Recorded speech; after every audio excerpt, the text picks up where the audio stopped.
मुझे पता था आप मेरा इंतज़ार कर रहे हैं। भाई आप सबको इंतज़ार था इस बात का कि विकास भैया ही आएंगे और सही ऑथेंटिक इन्फॉर्मेशन देंगे, क्योंकि आप सभी को इंतज़ार होता है कि विकास भैया ही एक यूट्यूब पर ऐसे हैं जो एयरफोर्स के लिए हमेशा सबसे पहले, या डिफेंस के लिए कहें तो सबसे पहले खड़े रहते हैं। भाई मैं इस चैनल पे आने वाली डिफेंस की ऑफलाइन और ऑनलाइन सभी वैकेंसीज की अपडेट बिल्कुल समय पर देता हूँ और तैयारी भी कराता हूँ। भाई देखो, एयरफोर्स ग्रुप सी के लेकर बहुत सारे बच्चों का सवाल था, जॉब प्रोफाइल की वीडियो लाओ सर, क्या काम होता है, वर्क प्रोफाइल क्या है, जॉब प्रोफाइल क्या है, पोस्टिंग क्या है, ड्यूटी क्या है, टाइमिंग क्या है ना, प्रमोशन क्या है, लीव ट्रांसफर फैसिलिटी क्या है। यानी सब कुछ जानने के लिए बहुत उत्सुक थे आप लोग।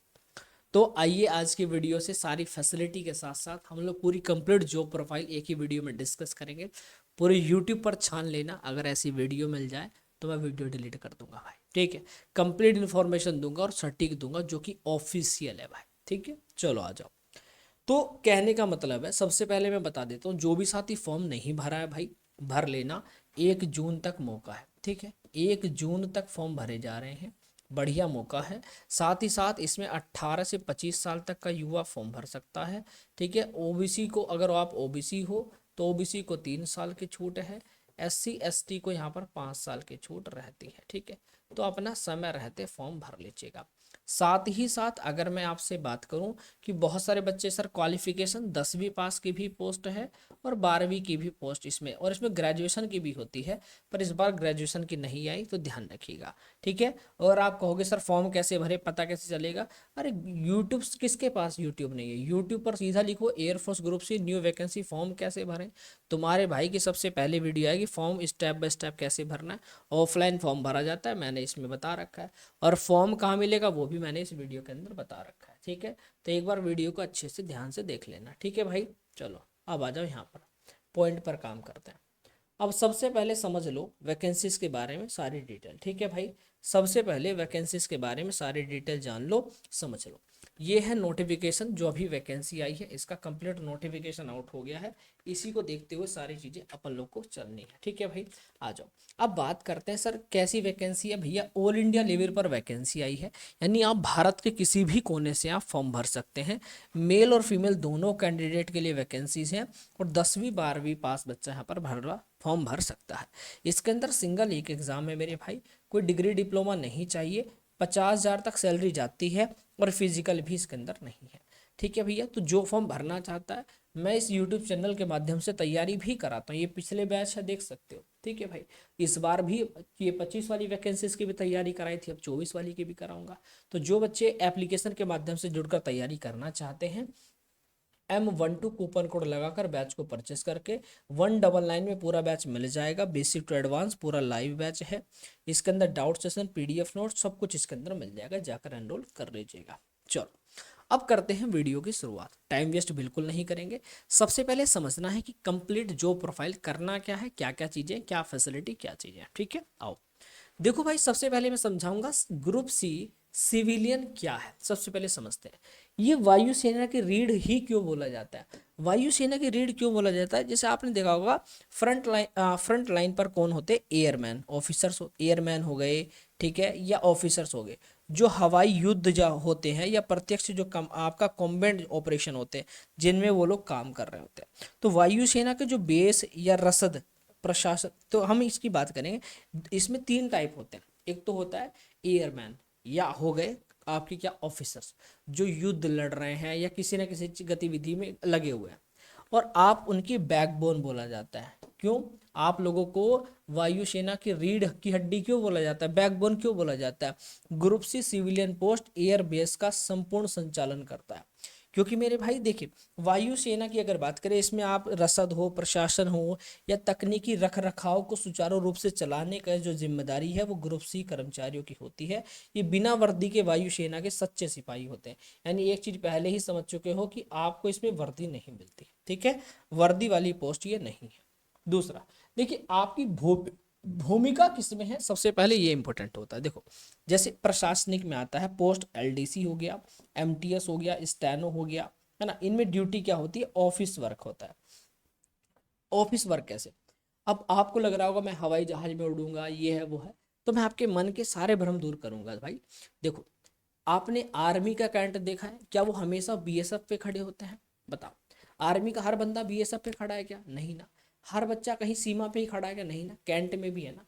तो ऐसे ही जब जरूरत होती है तब जाते हैं। तो ऐसे ही क्या होता है, आप लोगों को भी जैसे आर्मी के कैंट होते हैं ऐसे एयरफोर्स के भी कैंट होते हैं, जिसको एयरफोर्स स्टेशन बोला जाता है। ठीक है। तो आप लोगों को उन्हीं स्टेशन में रहना होता है। ठीक है, उन्हीं कैंट एरिया में।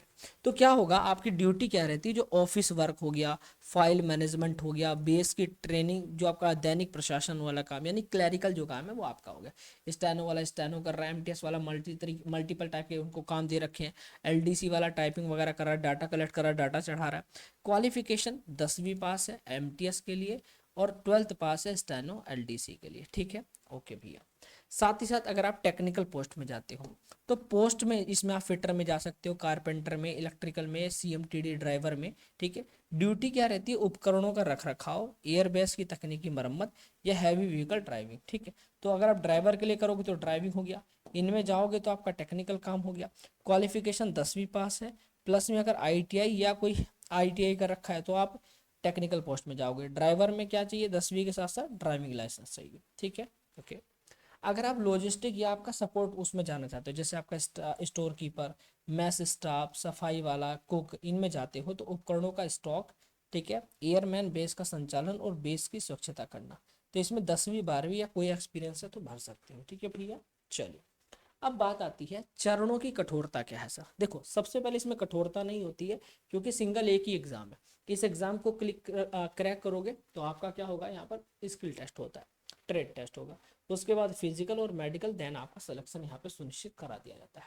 मतलब आपका सबसे पहले छटनी का सबसे बड़ा चरण होता है लिखित एग्जाम, उसके बाद केवल क्वालिफाइंग, और यानी कि स्किल टेस्ट में जिनका टाइपिंग है टाइपिंग, जिनका ट्रेड है वो ट्रेड होगा। उसके बाद फिजिकल वगैरह कराएंगे। फिजिकल जैसे कि आपका फायरमैन में होता है, सफाई वाला में होता है ना। और फिर अंतिम में आपका क्या होता है, डीबी करा के सिलेक्शन को सुनिश्चित करा दिया जाता है। अब लिखित परीक्षा में क्या होता है, लिखित परीक्षा में रीजनिंग आती है, मैथ आता है, इंग्लिश आती है और जीके आती है। ठीक है। इसमें आपके 10वीं 12वीं लेवल का ही सारा पेपर होता है। अब 100 क्वेश्चन जो होते हैं, 100 क्वेश्चन जो होते हैं वो 100 ही मार्क्स के होते हैं। 100 क्वेश्चन 100 मार्क्स के होते हैं, जिसमें 90 मिनट का समय मिलता है, 90 मिनट का समय मिलता है। और 120 मिनट का समय मिलता है पीडब्ल्यूडी विकलांग वाले जो बच्चे होते हैं, दिव्यांगजन, उनके लिए। ठीक है भैया। माध्यम द्विभाषी, हिंदी और अंग्रेजी। ठीक है। याद रखना, पिछली बार जो क्या बोलते हैं, जो पिछली बार परीक्षा हुई थी, ठीक है, उसमें आपके 90 मिनट ही पेपर में आया था। ठीक है, ध्यान रखिएगा। नेगेटिव मार्किंग से बचना है आपको। ठीक है, हाँ, इस बार मैं बता देता हूँ, इसमें नेगेटिव मार्किंग पिछली बार नहीं थी, इस बार भी नेगेटिव मार्किंग नहीं होगी। ठीक है भैया, आ जाओ। उसके बाद ज्वाइनिंग और ट्रेनिंग की बता देता हूँ भैया। देखो, यूनिट रिपोर्टिंग, देखो जो जब ज्वाइनिंग होगी, जब आप जिस भी कैंट एरिया में रहोगे, जिस भी स्टेशन में रहेंगे, तो देखिए सीधा आपकी आवंटित एयरफोर्स स्टेशन पर ज्वाइनिंग आपकी सीधा डायरेक्ट वहीं पर दी जाएगी। ठीक है, जहाँ के लिए आपने अप्लाई किया, ज़्यादातर तो वहीं पर आपको जॉब मिल जाती है। ठीक है। इंडक्शन ट्रेनिंग की बात करें तो स्टेशन के नियमों, सुरक्षा प्रोटोकॉल और वायुसेना की कार्यप्रणाली का परिचय। ठीक है। ऑन द जॉब ट्रेनिंग अगर बात करें तो वरिष्ठ अधिकारी जो एनसीओएस या जेसीओएस होते हैं, इनके मार्गदर्शन में अपने ट्रेड की व्यवहारिक ट्रेनिंग। ठीक है। साथ ही साथ एयरमैन की तरह कठिन मिलिट्री ट्रेनिंग नहीं होती है, लेकिन पूर्ण अनुशासन और मिलिट्री डेकोरम का पालन आपको अनिवार्य है। ठीक है। तो अगर कोई बच्चा ये सोचता है कि सर हमें ट्रेनिंग दी जाएगी गन चलाने की वगैरह की, ये सब नहीं। आपकी जो पोस्ट है इसलिए बनाई ही नहीं गई, अगर कितना भी बड़ा युद्ध छिड़ जाए, कितना ही कुछ हो जाएगा, आपको युद्ध लड़ने के लिए नहीं भेजा जाएगा। तो यानी बहुत सारे बच्चे सोचते हैं कि सर मुझे युद्ध नहीं लड़ना है, मुझे अपने जीवन से बहुत प्यार है, मुझे सिर्फ जॉब चाहिए, पैसा चाहिए, ठीक है, युद्ध नहीं लड़ना। ठीक है। तो भाई आप उस लिए नहीं बने हो भाई, आपको ना गन चलाना सिखाया जाएगा ना कुछ। हाँ, आपको इमरजेंसी में अगर आपको ले जाया गया तो उसकी ट्रेनिंग आपको दी जाती है, कि आप जाएंगे तो पैराशूट से कूदोगे तो आप कैसे, आपको टेक ऑफ करना है, कैसे बचना है, ये सब चीज़ें सिखाई जाएंगी। ऐसा नहीं कि सिखाया जाए, ये सब सिखाया जाएगा, युद्ध लड़ना नहीं सिखाया जाएगा। ठीक है भाई, ये समझ गए हो, ओके जी। क्योंकि आप ग्रुप सी लेवल में आए हो, आपका काम क्या है, आपको मल्टीपल टाइप से सपोर्ट के रूप में आपको बुलाया जा रहा है। ठीक है। अब बात आती है कि सर ड्यूटी कैसी रहती है, दिनचर्या हमारी कैसी रहती है। देखो 24 घंटे में अगर जनरल ड्यूटी जैसे एलडीसी की पोस्ट हो गई, स्टोर की होगी या टेक वाली हो गई, इनमें जनरली सुबह 8 बजे आपको ऑफिस ऑफिस में, मतलब आपको 8 बजे काम शुरू कर देना है, और शाम तक वही 4-5 बजे तक, यानी वही 8 घंटे समथिंग मान के चलिएगा। और रविवार और राजपत्रित अवकाश आपको मिलता है, ध्यान रखिए, यानी कि आपको एक रविवार फिक्स रहता है, ठीक है, और राजपत्रित धीरे धीरे क्या होता है, रूटीन चेंज होते रहते हैं, किसी को रविवार मिलता है, किसी को सोमवार, किसी को ऐसे डे चेंज रहते हैं। शिफ्ट ड्यूटी होती है जैसे एमटीएस वालों की, मैस स्टाफ के, ड्राइवर की, फायरमैन की, इन लोग का शिफ्ट होता है, ठीक है, 24 घंटे बेस ऑपरेशन के लिए, ठीक है, रोटेशनल शिफ्ट होता है, किसी का दिन किसी का रात। शिफ्ट के बाद उचित जो रेस्ट होता है, ठीक है, उसका भी आपका प्रावधान रहता है, ठीक है। तो वायुसेना की जो सामरिक आवश्यकता के अनुसार समय में परिवर्तन संभव है, तो फिक्स नहीं होता कि किसी का दिन ही रहेगा, कभी दिन रहता है, कभी रात रहता है, ऐसे शिफ्ट चेंज होती रहती है, और अपने अकॉर्डिंग चेंज ले भी सकते हो, ठीक है। अब आपको पता है कि अखिल भारतीय नेटवर्क की बात करें, तैनाती ट्रांसफर, तो ट्रांसफर संभव है, जरूरी नहीं कि आप अगर आप प्रयागराज हो तो प्रयागराज ही रहोगे, नहीं, आप यहाँ पर पश्चिमी कमान में भी दिल्ली भी जा सकते हो, शिलोंग में भी भेजा जा सकता है, ठीक है, क्योंगलोंग में भी नागपुर हो गया, बेंगलुरु हो गया, गांधीपुर हो गया, तिरुवनंतपुरम हो गया, कहीं भी आपको भेजा जा सकता है, ट्रांसफर किया जा सकता है, ध्यान रखिएगा। तैनाती की बात करें, पोस्टिंग, तो देखिए मेरिट और रिक्तियों के आधार पर किसी भी स्टेशन पर पहली पोस्टिंग होती है आपकी। उसके बाद स्थायित्व की बात, स्टेबिलिटी की बात करें, जहां भी आपकी पोस्टिंग हो गई तो सिविलियन जो कर्मचारी का जो ट्रांसफर है एयरमैन की तरह हर 3 से 4 साल में अनिवार्य नहीं होता, एक ही स्टेशन पर लंबा कार्यकाल संभव है। यानी कि इसमें यह नहीं होता, जैसे बहुत सारी पोस्ट में क्या होता है, जैसे अगर मैं बात करूं एयरमैन जो होते हैं, जैसे एक्स ग्रुप वाले, वाई ग्रुप वाले अगर परमानेंट हो जाते हैं, तो उनमें क्या होता है भाई कि अगर आप परमानेंट हो जाते हो 4 साल बाद, तो वहाँ पर पॉसिबिलिटी रहती है कि आपका जल्दी जल्दी, ठीक है, 3 साल में, 4 साल में, 7 साल में ट्रांसफर हो जाता है। तो यहाँ भी मुश्किल है कि अगर आप जहाँ भी जाएंगे लगभग लगभग 5 से 7 साल तो आपको सिर्फ वहीं रहना पड़ेगा, उसके बाद ही कहीं ट्रांसफर आपको मिल सकता है, मतलब ट्रांसफर के बहुत कम यहाँ पर चांसेस रहते हैं, ठीक है। अब बात करते हैं ट्रांसफर पॉलिसी की, तो पदोन्नति, प्रमोशन होने पर, या आपका यानी ट्रांसफर कैसे होगा, या तो आपका प्रमोशन होने पर, या आपने क्या किया, कमिश्नरेट जो ग्राउंड होता है, व्यक्तिगत अनुरोध पर ट्रांसफर संभव है, 2 तरीके से ट्रांसफर संभव है, ठीक है भैया। आ जाओ, अब आगे बात कर लेते हैं। बहुत सारे लोग ना, देखो ट्रांसफर की बात मैं इसलिए बता रहा हूँ क्योंकि बहुत सारे बच्चे क्या होते हैं कि कहीं एक जगह पर रहकर स्थिर रहकर माइंड सेट बहुत खराब हो जाता है, मुझे जॉब छोड़नी है, मैं नहीं है, मुझे बहुत ये लोकेशन अच्छी नहीं है, मुझे ट्रांसफर चाहिए। तो ट्रांसफर जरूरी नहीं कि वही दे रहे हैं, आपको भी नीड होती है कि यार अब मुझे ट्रांसफर लेना है, ठीक है। चलो आगे बढ़ते हैं। अब मैं बात करता हूँ कि बैलेंस की बात करें, अवकाश की संरचना, देखो इसमें छुट्टियां कितनी मिलती हैं पहले ये बताते हैं। देखो ड्यूटी जितना करोगे उस हिसाब से छुट्टी भी काफ़ी मिलती है। जैसे ईएल की बात करें, अर्न लीव की, तो 30 दिन प्रति वर्ष, यानी एक साल में ईएल जो मिल रही है आपको वो 30 मिल रही है, ठीक है। सीएल जो मिल रही है, सीएल जो मिल रही है वो 8 मिलती है, बहुत कम है भाई, ठीक है। रिस्ट्रिक्ट ये आपका गैजेट हॉलीडे भी, यानी सभी प्रमुख त्यौहार और राष्ट्रीय त्योहार अवकाश आपको मिलते हैं ये भी, और मेडिकल लीव ले सकते हो 20। तो भाई अगर लीव की बात करें तो एक साल में छुट्टियाँ बहुत कम है भाई, है ना। तो यहाँ पर सिर्फ एक साल में 58 ही छुट्टी है, मतलब संडे वगैरह को छोड़ दो, संडे की बात नहीं कर रहे, हम जो अलग से आप छुट्टी लेते हैं उसकी बात कर रहे हैं, ठीक है। तो राज्य सरकार की नौकरियों के मुकाबले एक बेहतरीन सुरक्षित अवकाश प्रणाली, हाँ ये कह सकते हैं कि ऐसा नहीं कि सुविधाएं नहीं है, सुविधाएं हैं मेरे भाई। बाकी मैं यही कहूँगा कि आपके लिए अगर एयरफोर्स ग्रुप से काफ़ी अच्छा चांस है, और एक बच्चा ऐसा है कि भाई इस वैकेंसी के बारे में लोगों को पता नहीं रहता, और काफ़ी अच्छी पोस्ट है तो आप भर सकते हो। अब सैलरी हमारा मेन पॉइंट होता है, सैलरी और भत्ते, इसको भी समझ लीजिए। देखो आपको यहाँ पर अच्छी खासी सैलरी मिलती है, जैसे एमटीएस जैसी पोस्ट के लिए जाती है यानी लेवल 1 में, तो 18,000 बेसिक पे होगा, जिसमें आपकी जो सैलरी रहती है वो 32 से 38 हज़ार आपको मिल जाती है, स्टार्टिंग सैलरी बात कर रहा हूँ। एलडीसी लेवल 2 की होती है, ठीक है, इसमें आपका 19,900 बेसिक पे होगा, तो अभी 21,700 तो बेसिक पे ही हो गया। तो इस हिसाब से इसकी सैलरी जो बनती है वो आपकी 42-45 हज़ार रुपये आपकी सैलरी यहाँ पर बन जाती है, ठीक है भैया। तो एलडीसी लेवल 2 की जितनी पोस्ट है समथिंग समथिंग, इसमें लेवल 3 की भी पोस्ट है, ध्यान रखिएगा, लेवल 4 की भी पोस्ट है, सब रहती है इसके अंदर। डीए वर्तमान दर के अनुसार मूल वेतन 50, अभी 58% चल रहा है, अभी क्या चल रहा है 58% चल रहा है, वो मिलेगा।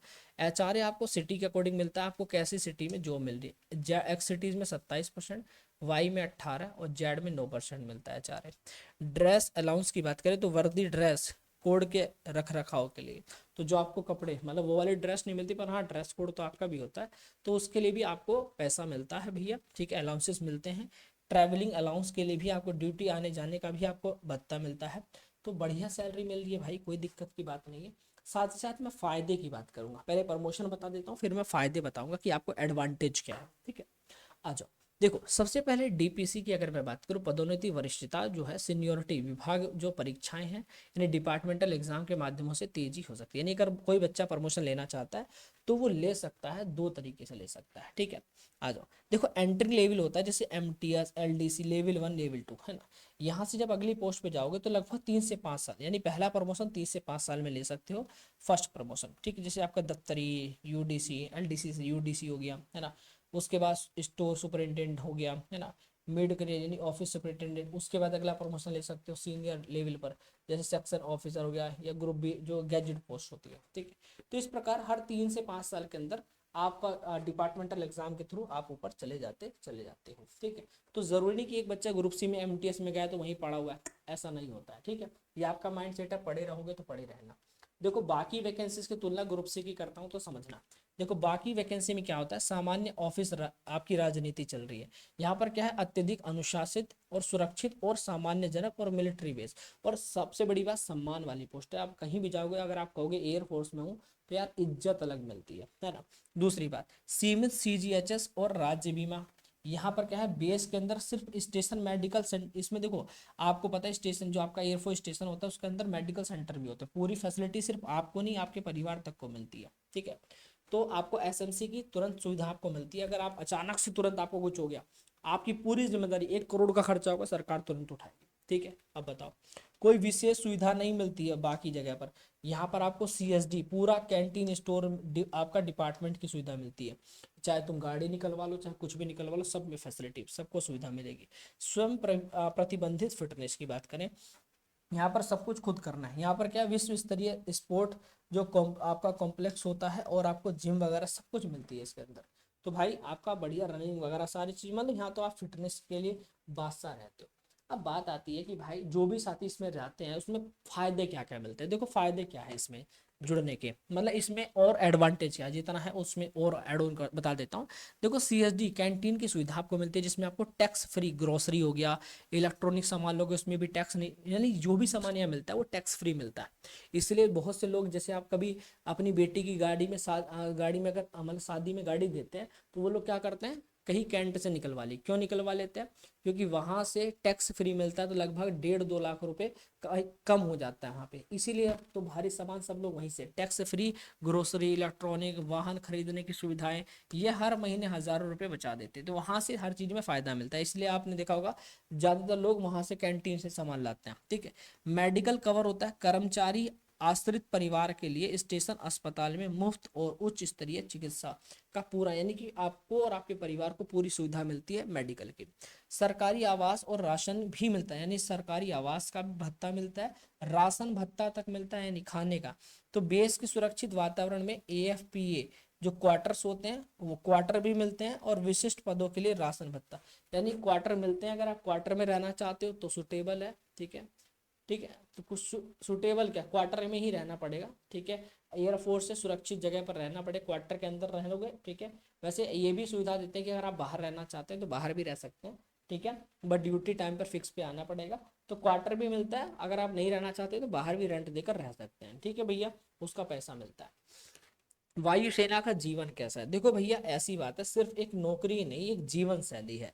देखिए वित्तीय सुरक्षा आपको पता है, 7th पे कमीशन के अकॉर्डिंग सीएसडी मिल रहा है, वो भी सैलरी मिल रही है, सीएसडी यानी कैंटीन सुविधा मिल रही है, श्रेष्ठ चिकित्सा की सुविधाएं सारी मिल रही है। गर्व और सम्मान वाली जॉब है, क्योंकि भाई राष्ट्र की सुरक्षा ग्रिड का हिस्सा हुआ आप, ठीक है। और समाज में सर्वोच्च सम्मान आपको मिलता है, अनुशासन व विकास वाली पोस्ट है, और सबसे अच्छा प्रमोशन है, वर्क लाइफ बैलेंस रहती है, सब कुछ बेहतर है भाई, ठीक है। और आपकी उड़ान यहीं से शुरू होती है मेरे भाई। तो अभी से सिलेबस समझो, आज से ही मॉक टेस्ट और प्रीवियस पेपर लगाओ, अपने एग्जाम का लेवल समझो और बढ़िया से तैयारी करो, एक बढ़िया उड़ान भरो मेरे भाई। 2 मई से फॉर्म भरना शुरू हुए थे, 8 मई तक फॉर्म भरे जा रहे हैं, सॉरी 8 मई की लास्ट डेट थी, ठीक है। अब इसको बढ़ाकर क्या कर दिया गया है, 1 जून, ठीक है भैया। तो मौका दोबारा से मिला है, इसको खोना मत मेरे भाई।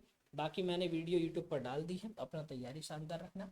जो बच्चे तैयारी करना चाहते हैं कि सर विकास भैया मुझे इसकी तैयारी करनी है, तैयारी कैसे करो, तो इसका जो फॉर्म भरना चाहता है यूट्यूब पर, जो एयरफोर्स ग्रुप सी फॉर्म कैसे भरे मैंने वीडियो बना रखी है ना, इस पर चले जाना, इसी के वीडियो के नीचे मैंने लिंक डाल रखा है, ठीक है, वीडियो के नीचे लिंक डाल रखा है, उसी में आपको व्हाट्सएप ग्रुप, ये टेलीग्राम ग्रुप का लिंक मिलेगा।